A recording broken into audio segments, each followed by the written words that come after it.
Can the farmers and corporate cannabis be friends? First, we should go back a bit to understand the problem. There was an idyllic period of laissez-faire capitalism that was born in the 1960s, and cannabis growers flourished. They gave back to the community. They helped create them. They supplied their communities with schools and fire departments. In the meantime, providing their appreciative buyers with weed.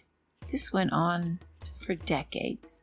The only big problem was that it was illegal, as in helicopter raids and home invasions. The children of these growers never talked about what their parents did, and remember their fathers pulling them into the shadows so they wouldn't be spotted by roaming helicopters. In 1996, when cannabis was approved for medical use, it was a game changer. But today, we are looking at an endangered species. By 2016, when general use of marijuana was passed, farmers could see the future, and they knew they had to protect themselves for at least 5 years while they transformed to a huge legal infrastructure, which involved reams of paperwork, new laws, regulations, requirements, taxes, impositions, fees, and licenses. For instance, if you gross less than $1 million a year to make a direct sale to a customer, you need a license that costs $2,500. So that's anybody who made between $1 and $1 million.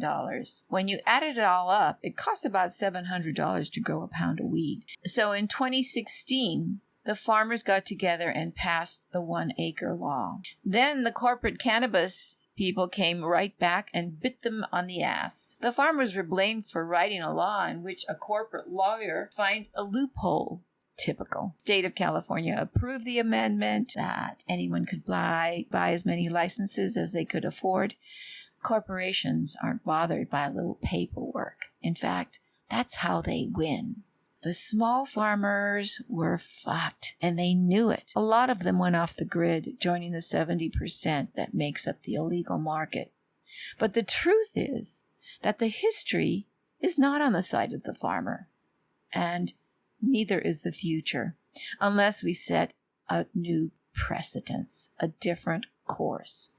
What really has to happen is that those farmers with decades of growing behind them, some second generation of the rebels who reinvented utopia in the Humboldt area, where a back to the earth existence was a matter of philosophy, they created a far different creature than we had in the days where it was hard to tell the difference between a puff of weed and a puff of oregano. So how are we going to change this? California and farmers need to start from scratch and come up with a whole new set of laws that will sustain the farmer, allow them to thrive and not compete with the corporates. The pie is big enough to share, people. I mean, it's so big, we're having trouble spending it all. These breakthrough laws should be made for the farmers where the genius of growing was born.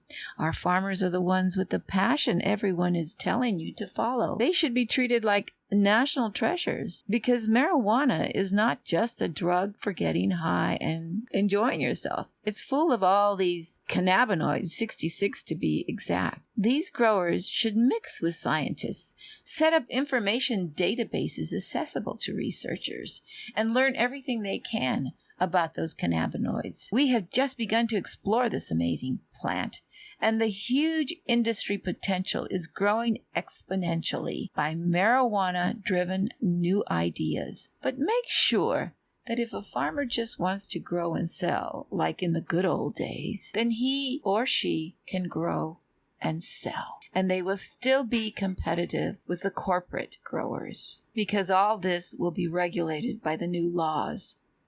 Let the corporate mass produce their rockin' herb. Let them work with the farmer, follow the rules and laws for their corporate asses, and still get richer doing it. And finally, for God's sakes, lower the prices for the consumer. Thank you for listening. This is Nana on marijuana.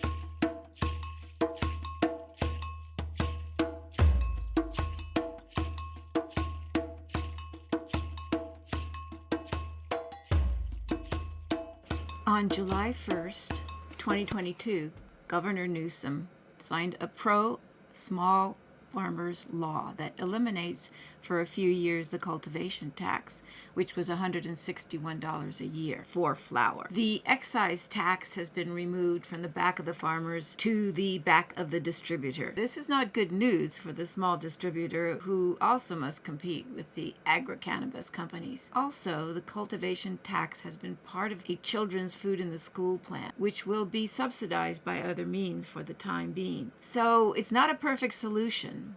But how often is that so? And as I said earlier, it costs farmers $700 to produce a pound. A couple of $100s will help, unless, of course, you are one of the farmers who could only get $300 a pound. I mean, don't do the math. It's too painful.